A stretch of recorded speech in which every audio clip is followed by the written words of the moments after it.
Good morning, everyone, and thanks for joining us on what will hopefully be an interesting and exciting session. I'm Jack Thorne. I'm a writer, but I'm also one of the founders of the TV Access Project, a pan-industry group which is looking to change the way that we talk about disability in this country, and that's really the hat I'm wearing today.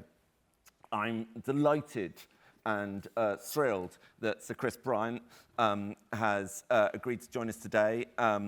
And I think it's really important that we start talking about a new relationship with government and the media industries. And I know how passionate Chris is about talking about those things. And we will be digging in on some of the issues facing the industry right now and what the DCMS position is on them, including diversity, disability inclusion, and a little bit about AI.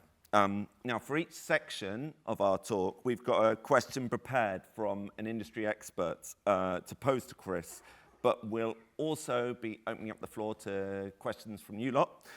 So please submit them on the festival app. Interpreting us for today is Megan and Ruth, and we're very, very grateful for them. Yes. Right, let's start with... No, but I think I'm here under a misunderstanding, because Okay. I thought James Graham was doing the session. James Graham. I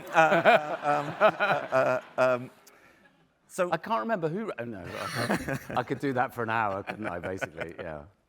So can we start with talking about what TV shows you like? Yes. I'm completely addicted to Traitors. Awesome. And funnily enough, one of the first things I did when I was appointed in government was I appointed Claudia Winkleman as a trustee of the British Museum. My assumption is that the board meetings at the British Museum start with them all going round, sitting, with their eyes closed and her tapping 2 or 3 people on the shoulder. I think George Osborne's probably a traitor. And when you were growing up, yes, it's, we now live in an era where TV does talk about diversity and is interested in the whole way our population exists. But what shows were important to you, would you say, in terms of finding your identity? Or were there any shows that particularly helped make you who you are? I will answer that in one sec, but I just want to say something about the word diversity first, because I don't really like it. Okay.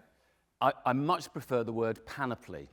Okay. Because I want television and, for that matter, theatre and music and everything to show the full panoply of life. Yeah. Whereas diversity always feels a bit like that word, yeah, totally. tolerance, yeah. which is, oh, we're going to tolerate you. And actually, I want respect. So yeah. I'm doing Erasure songs now, aren't I? But and so television shows that brought... well, my mother was a makeup artist at the BBC, and in fact looked after Shirley Bassey's wigs, which is probably why I'm homosexual. And she... that isn't how it works. That's a joke. I'm not. I am. Sorry. Anyway, so for me, Doctor Who was really, really important. Oh wow. In lots of different ways. I mean, partly just because of storytelling and stuff, and my mum's best mate, Dawn Alcock, worked on Doctor Who. She was the makeup artist there. She was like the doyenne of makeup artists, and I loved that. I remember so clearly watching Glenda Jackson in Elizabeth R. Again, Dawn Alcock's makeup. So I knew somebody in the industry, as it were, and that was a connection into it. And I loved the remake then of Doctor Who when it became sort of wild. I remember one of the wildest jokes on Doctor Who was when I think it was Tom Baker was Doctor Who, and one of the his sidekick was called Perry, and there was a baddie who had to be doused in water all the time. And I think he actually said the sentence, "I think he needs more water, Perry, eh?" Why is that stuck in my head? From the... but what there definitely wasn't when I was a kid... lots of sitcoms were made in Cheltenham, where I was at school, where we lived when in my teenage years. So Butterflies, I loved, and the Fall and Rise, and then the Rise and Fall of Reginald Perrin, which was actually filmed in our street. Our street was called El Dorado Crescent. How pretentious could you get, eh? Wow. And that's where Reggie Perrin was filmed. So I loved that because it was just, I loved drama that's based on character. Yeah. So, you know, CJ and I Didn't Get Where I Am Today Without, and all that kind of stuff, and Super, all of that, which you see then in W1A. I mean, it's similar sort of catchphrases and so on in the form of comedy much later. And you were about to say about not feeling that there were no gays. Yeah. Well, I mean, we were illegal. Yes. Which was a bit of a problem. Yes. And in fact, I remember. So I remember so clearly watching This Life. People remember This Life? Yeah. Great TV series. Again, character-driven, I think. Yeah.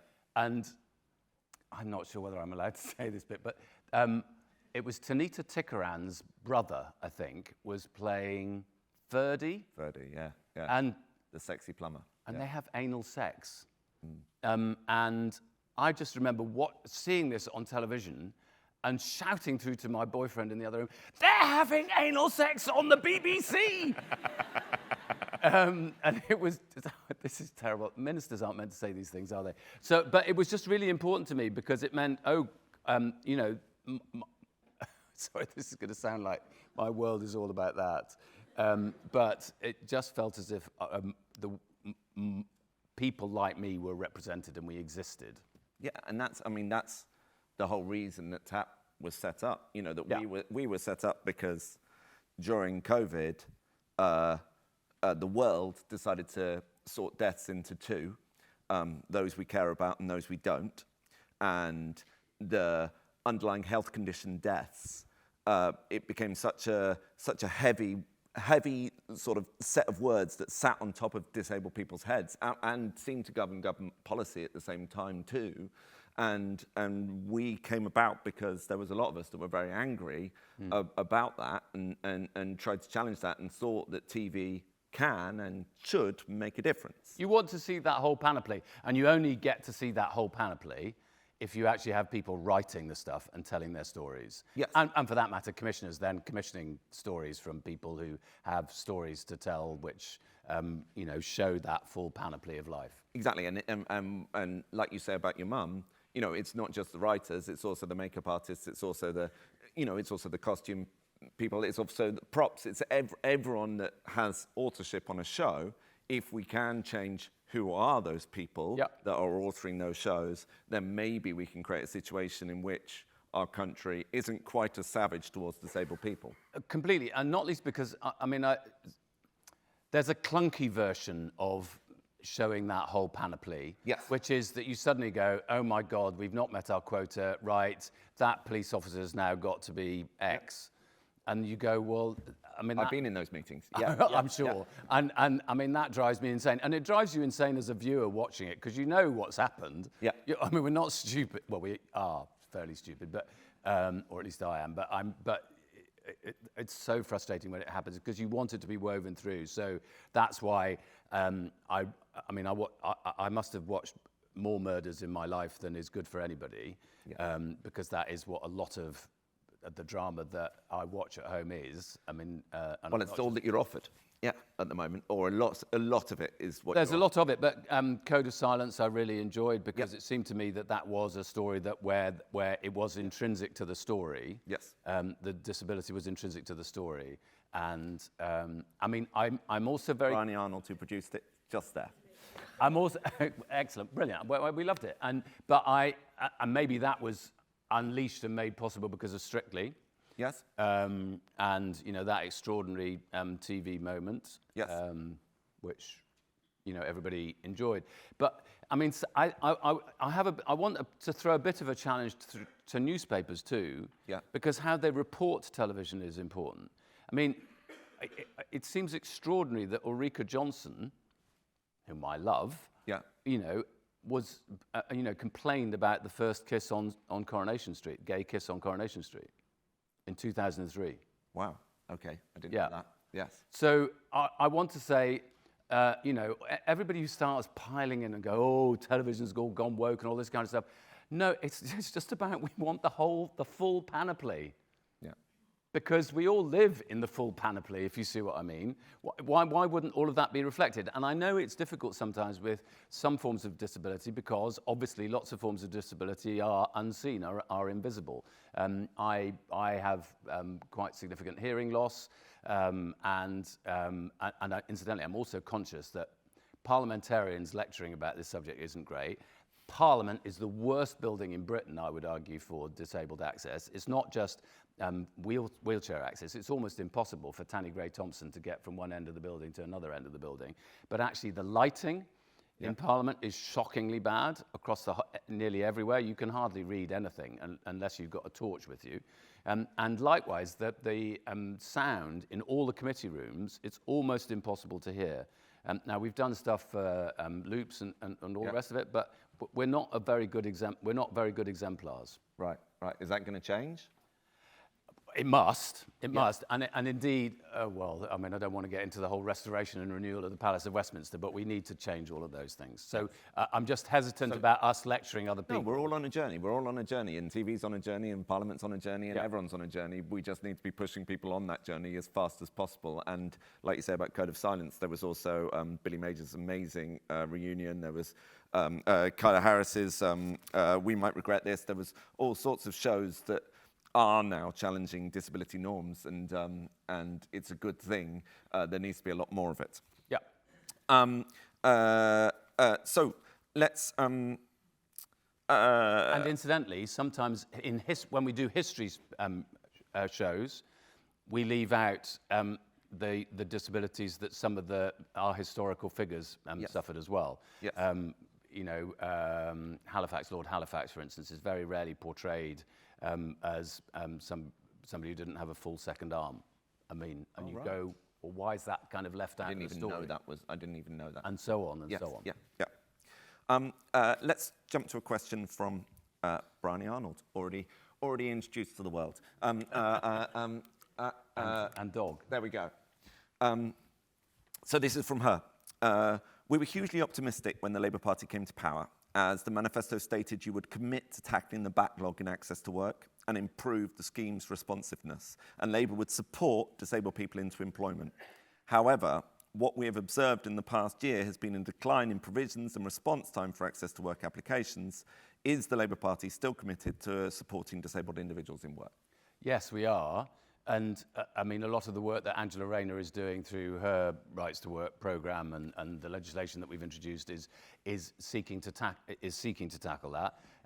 It's true that a lot of the programmes are very, very slow. I mean, to go back to one of the things I was saying earlier, when my mum worked as a makeup artist, she was employed by the BBC. Yeah. An employee. I don't suppose there's a single makeup artist in Britain today who is an employee. Everybody will be freelance. Yes. And in that world, it's 10 times more difficult to make sure that you've managed to get that full panoply in your workforce. And that's one of the big challenges. That's why when we brought out our sector plan, we said that we wanted to have a freelance champion, and this is the kind of issue where they definitely need to look at. Yes, and we're going to go on to freelancers in a bit, but just to talk about access to work. No, and I'm just going to talk about Bryony because Bryony's a mate of mine, and 3 weeks ago she had cause to submit an application to access to work because her access to work was cut off because she was moving from one job to another. Mm-hmm. And when she made that move, what happened was Access to Work said, now you're at the back of the queue. And she had a call with an Access to Work, don't even know what you'd describe it, advisor, who told her very proudly that, there's been people waiting since November. And then said to her, when she asked to speak to a supervisor, they said, no, you've just got to wait your turn, love. Right. And this is a person who is one of our true leaders in the industry, who then was able to get support from the company she was working with. But a lot of people aren't in the situation that Bryony is in. And if we are going to keep disabled people working in TV, and as you say, in a complicated situation where a lot of us are freelance, and by the nature of how the industry works, have to stay freelance, we have to sort out access to work. No, I agree. And I think, you could repeat some of that story around a whole series of other different parts of the way government works. Yes. There are a lot of things that we need to fix. The other point I regularly make is that it's fine for somebody who is very good at advocating for themselves. Yes. But then there's a whole series of people, indeed, for whom part of their disability may be that advocating for themselves is not an easy thing for them to do. Yeah. For whom this is just an impossible world. Yes. And that's part of what we've got to transform. And how are we going to do that, in particular for our sector? Well, I think some of that obviously has to come from the industry itself. Yes. And some of it has to come from government. Okay. And that has to be a cooperation between the two of us. Yes.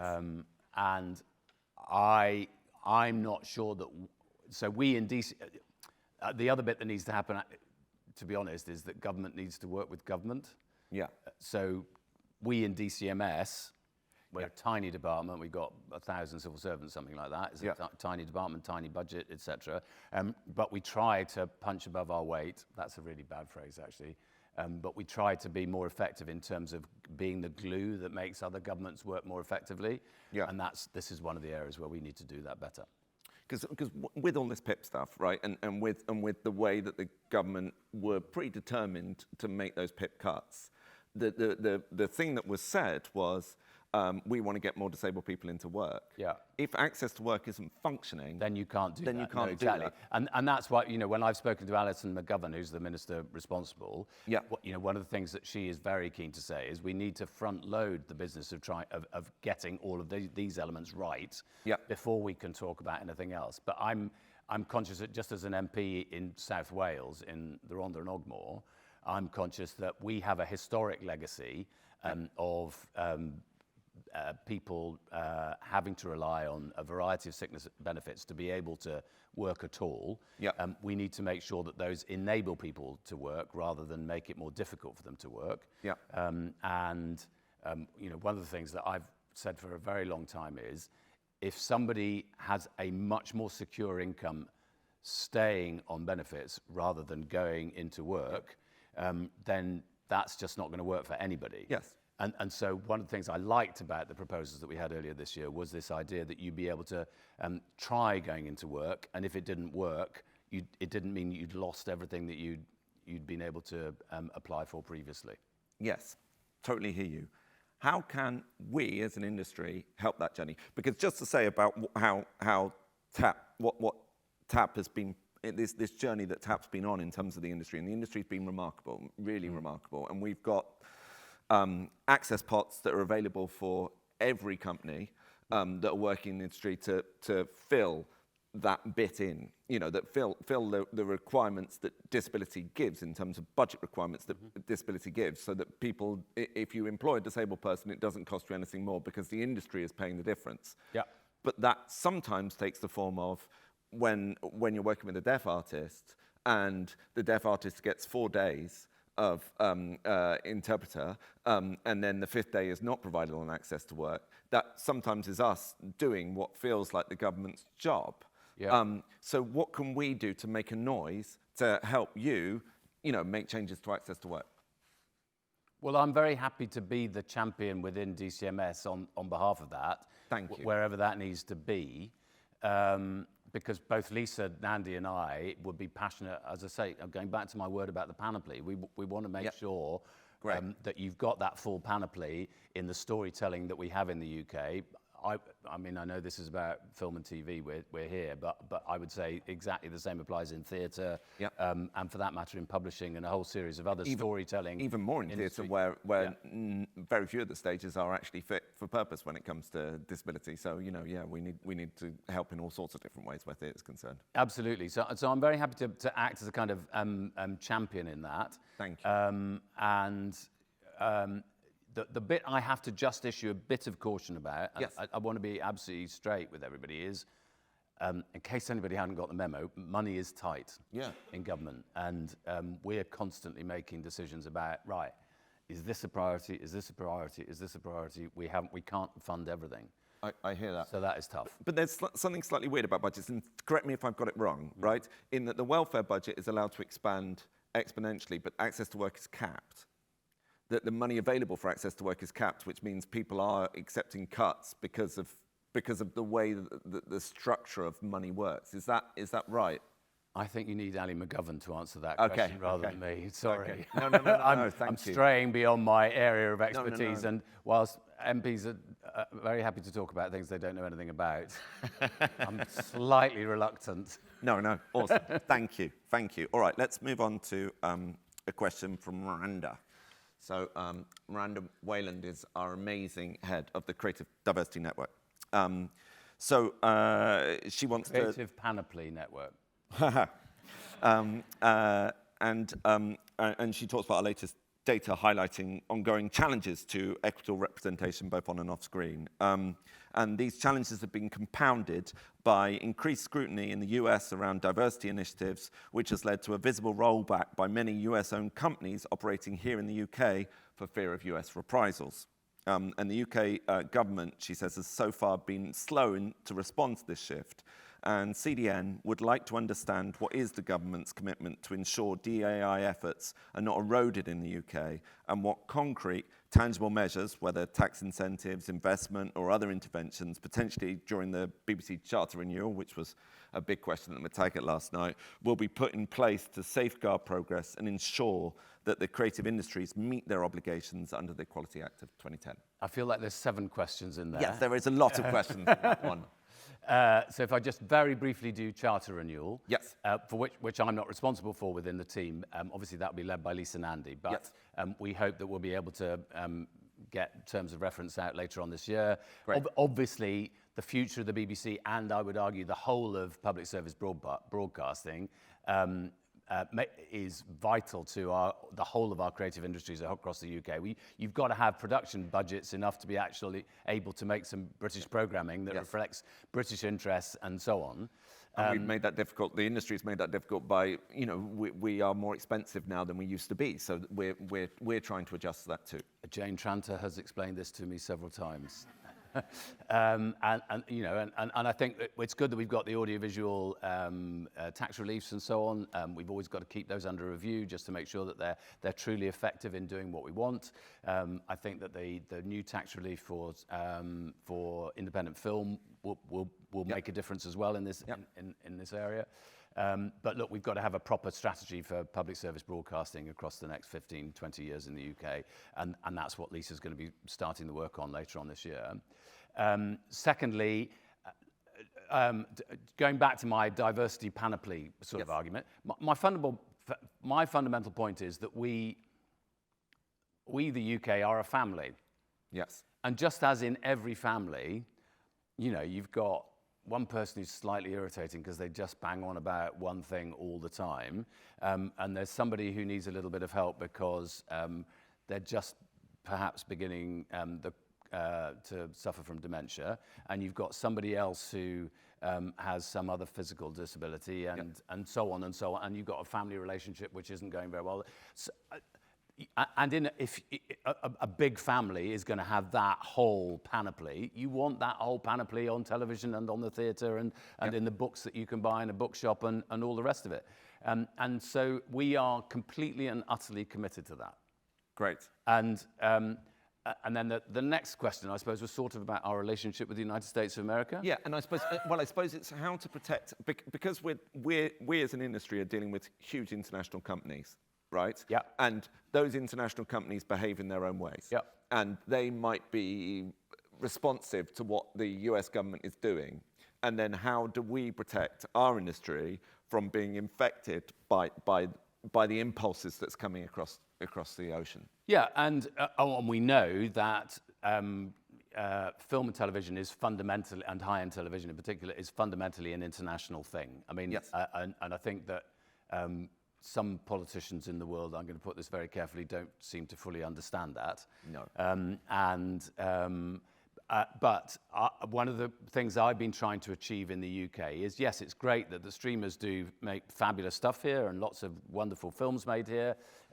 Tom Cruise is probably one of the biggest investors in the UK economy over the last decade. Brilliant. I really want to celebrate that.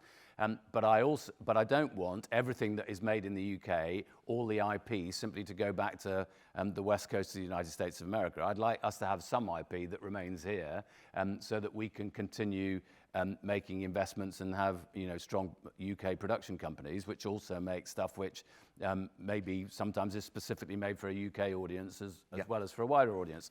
So I've been trying to make that mixed economy. Now, what we have learned over the last few years is it's not only COVID that had an amazing effect on our industry, of course. The reason that lots of freelance people in the industry were unemployed for 9 months, 12 months, 15 months, and so on, was because of the strikes in the United States of America. So we need to build greater resilience into our UK system. And that's one of the things where I think that our tax credit system can help. Great. Let's move on to freelancers, because I know this is something that you're really passionate about. And this is from Peter Strachan, who's the Nation and Regions rep and Directors UK Broad member. And he says, with no mechanisms or funding directly targeted at helping mid and senior level film and TV freelancers outlined in the creative industry sector plan, what is the DCMS planning to do to support the already highly experienced and skilled off-screen talent, specifically in the UK nations and regions? Right, that's like 3 questions in it as well, isn't it? Because that's got nations and regions in it. If I start with that bit first, I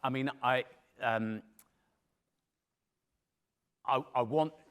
One of the great things about the creative industries is that they do exist across the whole of the United Kingdom, but there is a very heavy concentration in London and the South East. Yes. And I want to rectify that. I'm an MP in South Wales, so obviously we have some very significant production companies in South Wales. Yes. And it was great to see Havoc being, I think Chicago was basically Newport, and things like that. That's brilliant. But I want to make sure that it is genuine production, across the whole of the United Kingdom. Yeah. And there are lots of things that might contribute to that. So I'm also the tourism minister. One of the things that has been said to me is that sometimes big international films want to, their talent, strange term that only some people are considered to be the talent, but anyway. Tim Davies is looking to outlaw the term talent, and I think it's an interesting thing. And I agree, as someone that's described as talent, that I am not talent, and that there's better ways to describe what we do. Yeah. I've never been described as talent, so lucky you. But I'm just a suit. That sometimes talent wants to be near London, and so they need to have accommodation that is suitable. Blah blah blah blah blah blah blah. So I think we need to do better to make sure that works. Where we've now got probably more soundstage space across the UK than there is in Hollywood. And we need to sort of make all of that work across the whole of the UK rather than just in some parts of the UK. So that's one bit of the question. The other bit is about freelancers. I would like, in 10 years' time, for the percentage of people who are freelancers to be lower than it is today. Okay. Because I think, of course, freelance work works in many different ways, and somebody yesterday described the industry as lumpy in that, it's a bit feast and famine.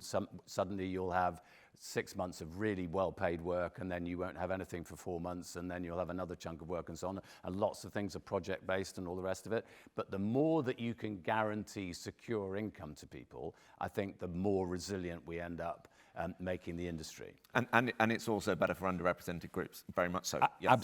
Absolutely. Because otherwise, every single time you're going through exactly the same process that you referred to for each and every project, and that is a difficult process. Now, the thing that we're just in the process of trying to finalise exactly what the freelance champion will look like. Okay. And we've been talking to Bectu and others about what that should be. I don't want to write now for that person what their first 3 things should be that they get on with, because I think they should be free to have a degree of independence about precisely what they engage with. But I'm sure that will it must make a significant difference to how we address all of these issues over the medium and long term. So how do you see it working? I mean, because I love the idea, right? But how do you see it working? Who would be the employer? Would it be like with your mum, that the BBC would employ a bank of makeup artists and that they would move between different productions, or what do you see? Well, of course, I mean, I'd quite like some of our small and medium production companies to become big production companies who have sufficient numbers of production ideas on the go. I mean, I know everybody has always got like 12. If you're going to have 3 that actually happen, you've got to have 12 or 15 that are possible. But if we've got bigger production companies who are able to provide that kind of continuity of employment, then that's the kind of ambition that I have for the sector. Now, I know there'll be people in the room going, well, yes, I've always wanted to be a bigger production company, but it just doesn't work out like that. So I think between us in DCMS and in at the Department of Board and Business and Trade, we need to think about how we can make what further incentives we may need to put in place to make it possible for people to grow longer-term businesses. As I said, we've also got to make sure that all the tax incentives that we've got really work. Yeah. And that's a constant review. And when I say review, it doesn't mean we're thinking of ending them. It just means that we've got to keep them under review to make sure there aren't perverse incentives included in them. And I'm also conscious that, one of the issues is not just about making programs, it's also about distributing them and getting the things in front of people's eyes, and who owns the IP, and whether, you're able then to reversion and get to a new audience, 2 or 3 years after first showing, and all of that kind of stuff. So that's the kind of space where I think if I'm in this post for the rest of this Parliament, that's the kind of stuff I want to work on. And I know this is a TV festival, but as a theatre person, I think part of the problem we've got is regional theatre in terms of bringing people through, and I mean that in terms of all positions. My particular obsession is writing, of course, but when people haven't got local hubs that create work and that want to bring children, young people, young adults into their system and make them feel like there's stuff that they can tell stories about, then I mean, virtually everyone of my generation comes from a regional background, and all of us have ended up in London or somewhere around London, which is a shame, and I wish that wasn't the case. But we were given our wings by the local theatre. The regional theatres are in a real mess because they are struggling budgetarily to be able to make anything. Is there anything we can do to sort out that mess? And is that something that's got your attention as a possible answer to creating these more diverse voices? Sorry, Penelope voices. Panoply voices. Penelope, stop calling me Penelope. You're from Nottinghamshire. Oh no, that's James Graham. That's James Graham. Yes, sorry. Yes. And he mentions it a few times. Doesn't he? He's made quite a career out of it, yes.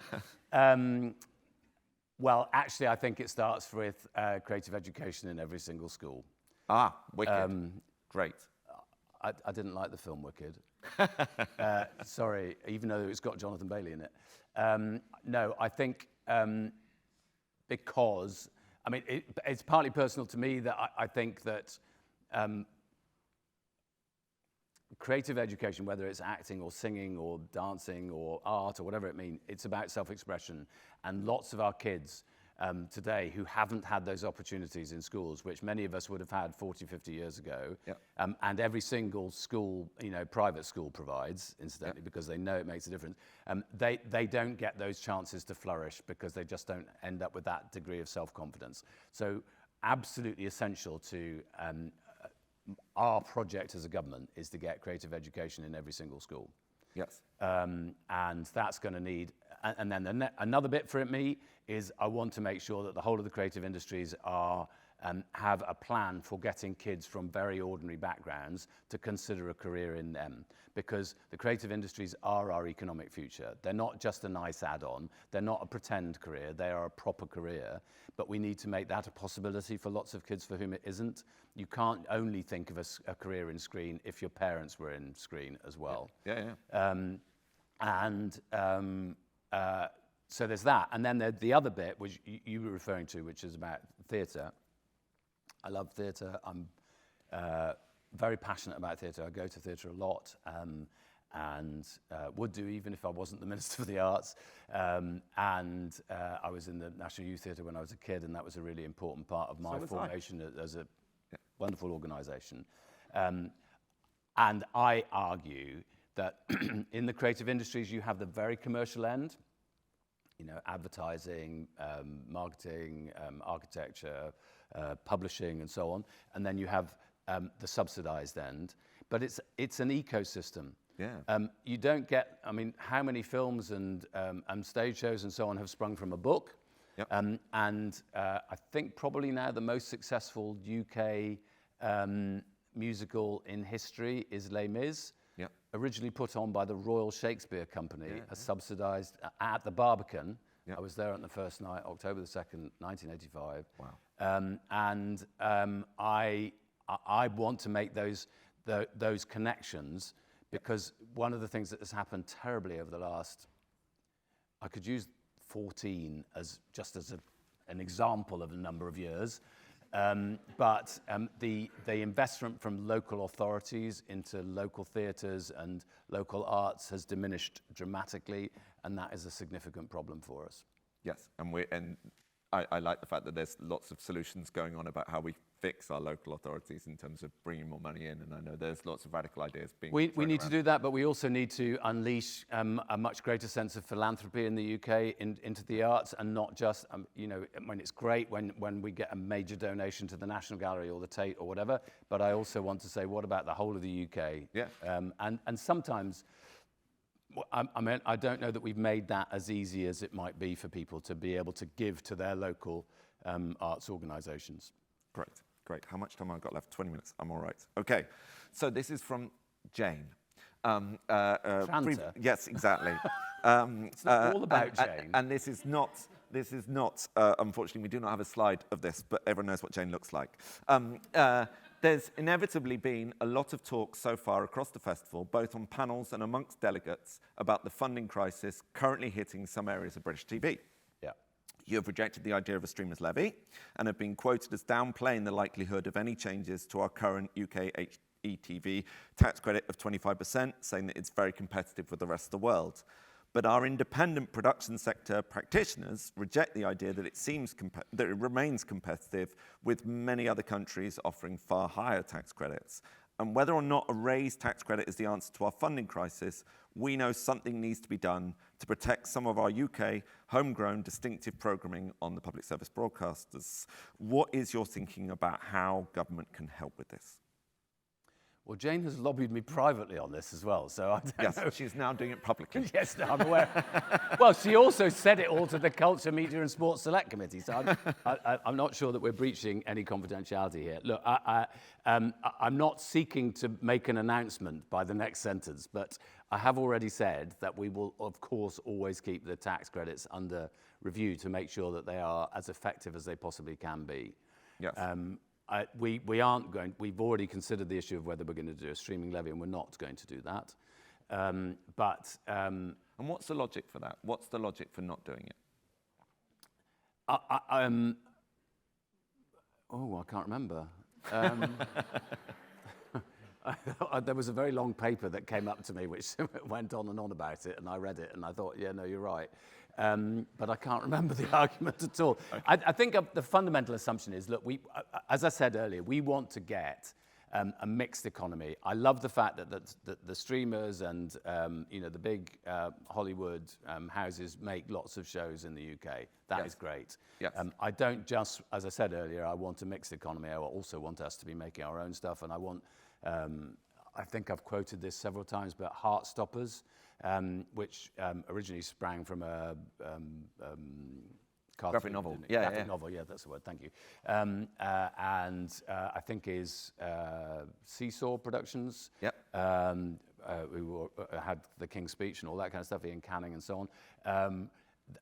That's been a very successful. My understanding is that they've kept most of the IP has stayed with Seesaw. Yeah. And now they've just finished filming Heartstoppers movie, haven't they? Yes. So I kind of want that mixed economy in the UK, and I don't want to disrupt. I don't want to say to the streamers, "Could you now all go away?" No. That's the basic. I mean, it's a pretty fundamental argument, really.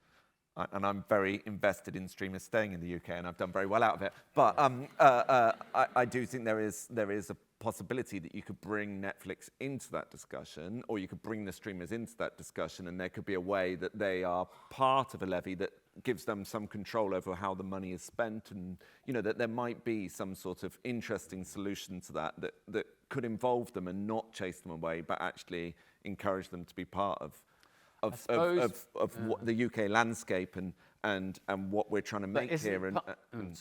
Isn't part of the problem? I mean, I may get these numbers wrong, but high-end TV was costing £1.5 million an hour and is now more like £4 million an hour.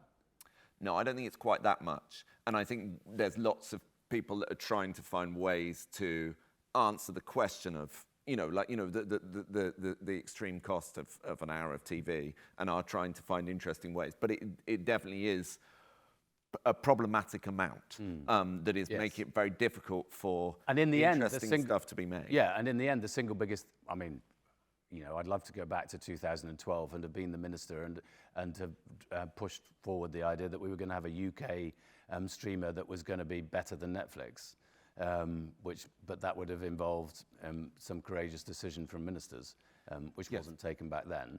And I don't think it would have been better. I think it would have just sat alongside, and that's or challenged. Exactly. Yeah, exactly. It would have been better, or it could have been. Anyway, whatever.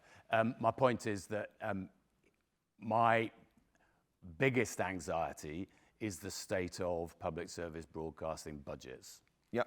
And if they haven't got any money, they're not going to be making any programs. Yes. And I think that's where we've got to look to the answers in this. And that's why, I think that obviously charter review is going to be really important for that. I've always, everybody's moaned, or lots of people in some parts of the media moan about the BBC and all of that. I just think that having a multi-billion-pound production budget in the UK is a really good thing for British society and for our creative industries. And when you talk about, when we were talking about regional theatre and where voices come from, the BBC is the originator and the nurturer, along with Channel 4, along with ITV, of voices. It's vital because that's what gives us a presence. That's what means that the creative industries are worth what they are, I think, to this country, because we've all come through, all of us that make stuff that makes money, all of us have come through different forms of publicly subsidised the creative industries. Yeah, indeed. And that is what the Charter provides. And incidentally, I don't want to leave ITV out there. There's years and years ago, I worked for the BBC as the sort of chief lobbyist in Brussels. Right. And I remember getting in a cab one day, and the cab driver in Brussels said to me, "What do you do?" I said, "I work for the BBC." He said, "Oh, I love the BBC, absolutely adore the BBC, all those wonderful programmes, especially Inspector Morse." Yeah, no, when I was growing up, Cracker, Prime Suspect, both ITV shows. Yes, Prime Suspect, one of my favourites. Yes. It was interesting last night, the MacTaggart Lecture in relation to this, and one of the things James Harding said was that he called out the possibility of an open-ended charter for the BBC. Do you think there's any? Oh, now you're getting me to do Lisa. No. Yeah. Okay. There's going to be a. We will later on this year. We will lay out our terms of reference and what we're hoping that the charter renewal will achieve. And I'm not going to Get myself into trouble. Thank you.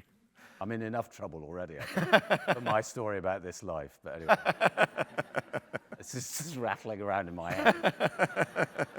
You are not in any trouble for that, or if you I are, will be. I will be. I know I will be. well, then the world is wrong. Poor old Alfie, my private secretary, is sitting there going. So, AI, final bit. Yeah. I did question time with Peter Kyle, and I know. one of the things that I was really interested in was that when I raised, because I think that we are heading for, I think everyone knows this, we're heading towards a storm, and I think the storm, copyright has a huge place in that storm. Yep. And how we protect British creatives' copyright so that whatever is made is valued. Yep. And is going to be crucial to that, because it will stop young writers coming through. It will stop everything, I think, if we start losing it. I know he's got a plan. I don't know how comfortable you are talking about what he's doing with that. But how are we going to protect copyright in this new landscape? Well, number one, the UK is a copyright superpower. We just are. Yes. Whether it's music or publishing or, advertising. So all the creative industries that we're talking about, what is it that differentiates them from any other industry? It's intellectual property. Yes. And intellectual property is no different from any other property. You shouldn't be able to steal it and walk off with it. And that will be at the heart of what we end up doing. I know that lots of creative industries are using AI for lots of things, because they can help cut corners, they can do things much more quickly, and when they're doing it on the basis of licensed material, I think that is really important. Yeah. So I've met with a couple of AI companies who, for instance, are working with Channel 4 around their IP and working out. They said to me, it's all great, and there's lots of things where they can take some of the drudgery out and speed processes up and actually make things cheaper, but they're not. AI isn't very good at dramatic irony. No. Which in itself is ironic. And I was thinking, is there any drama without dramatic irony? Bad dramas. Yeah. Yeah. James Graham sort of drama. James would be delighted to be so much part of this conversation. Anyway, anyway, my point is that we need to make sure that whatever we eventually do in this sphere enables people to use AI creatively, but people to be remunerated for the work that they have created. And Lisa and Andy and Peter Kyle have held 2 meetings now jointly with people from both the creative industries and from AI companies to work out what is the UK version of a solution to this. The EU has gone in one direction and is now finding it quite difficult to implement. Yeah. The US, it's a bit unclear where the US is going to end, because it's just been relying on fair use, and some court cases have gone in one direction on fair use and others have gone in another direction on it. Getty and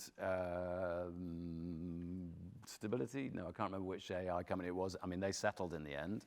Yeah. So I think it's, the one guarantee I can make is that although this is a very difficult course to navigate, yeah, we want to do that in a way that doesn't undermine our creative industries, which are fundamentally based on intellectual property.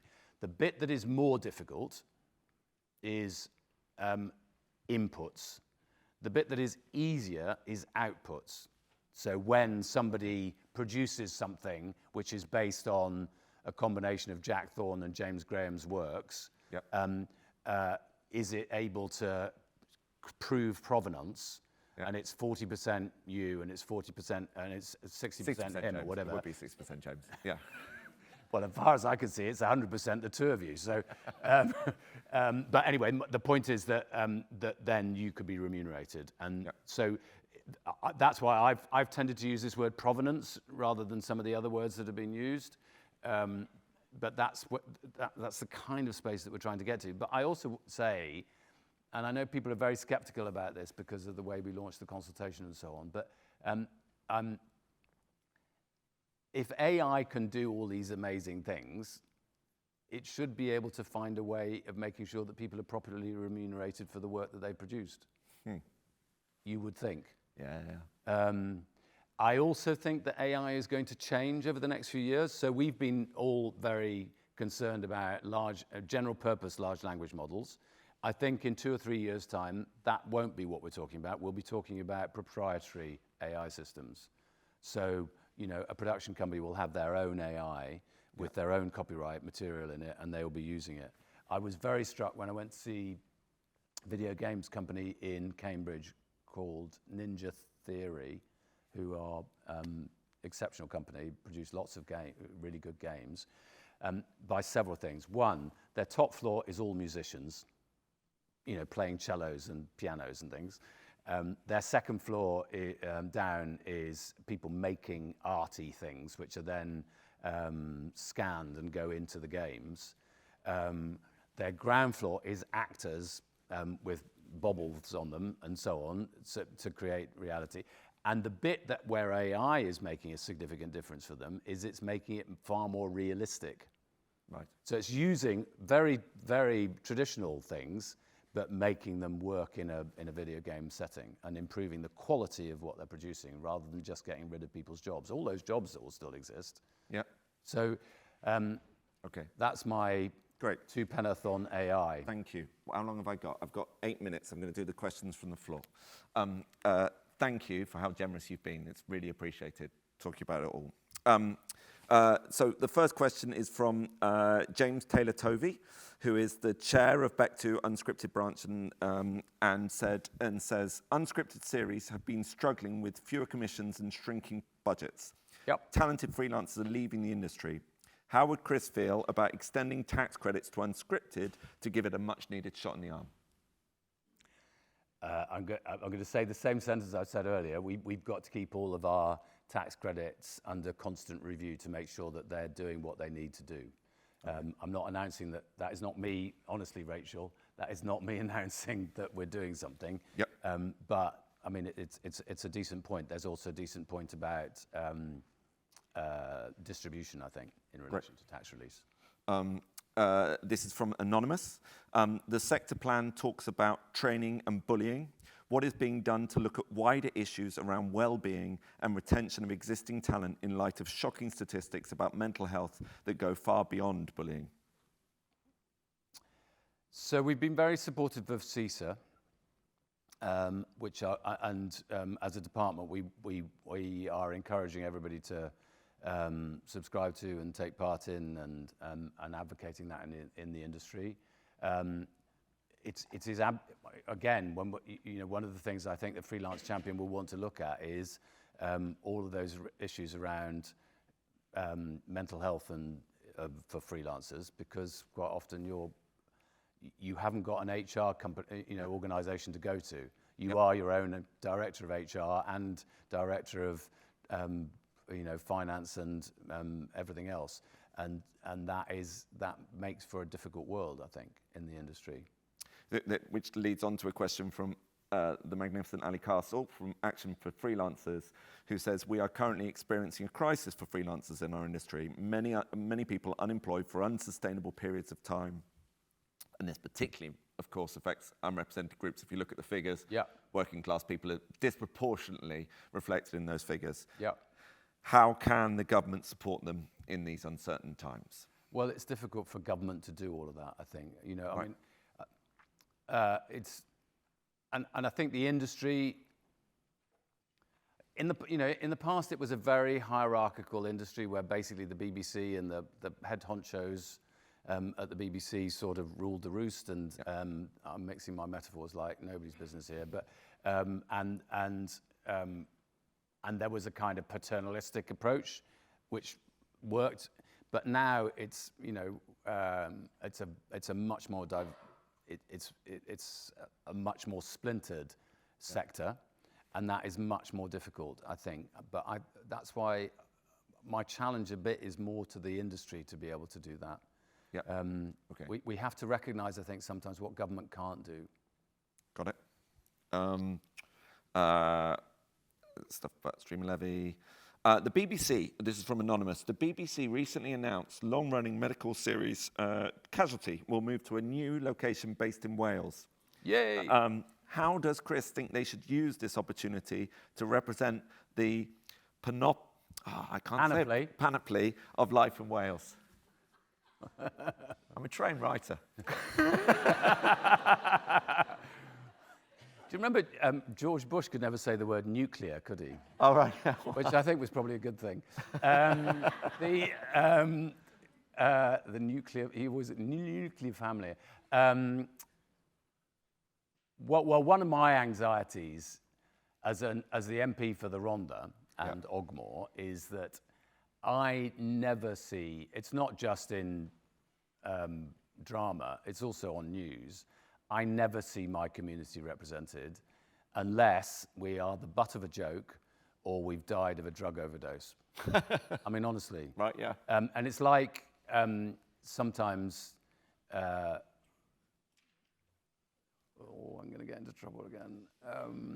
It sometimes feels as if journalists can never get above the M4 in South Wales. Yeah. And you know, I mean, it's a version of they can't get outside the M25. It's like, how many times do you see a news story and you go, oh, they've managed to go at least 200 yards from Westminster. Right, yeah. I mean, I know the budgets are tight and all the rest of it, but I just want to see I want to see the full panoply. And does that mean like more rural life represented? What aspects of your community would you like to see? Well, working class culture never seems to get into anything unless, as I say, you know, it's in a crack den. Yeah. And actually, the vast majority of people in my patch don't take heroin every day of the week, and aren't constantly, making wisecracks. But those are the only two versions that seem to be available. And I also, incidentally, I know we in Britain love a pun. I'm getting this off my chest now.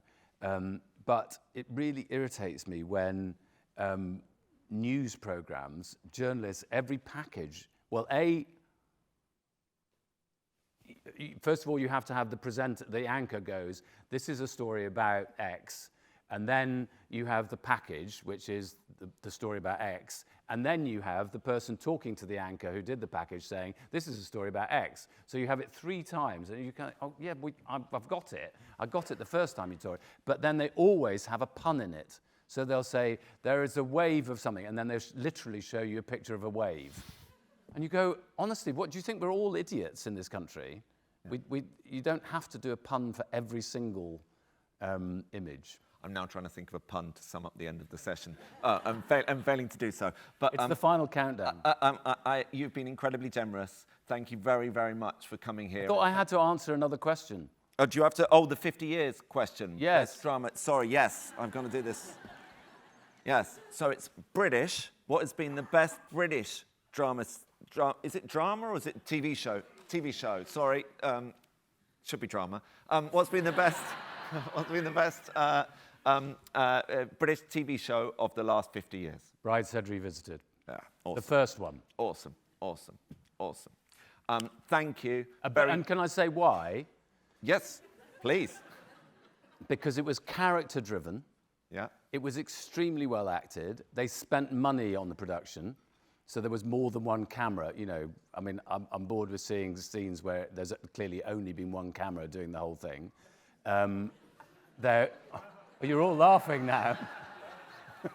And of course, I like the ambiguity of the story and all the rest of it.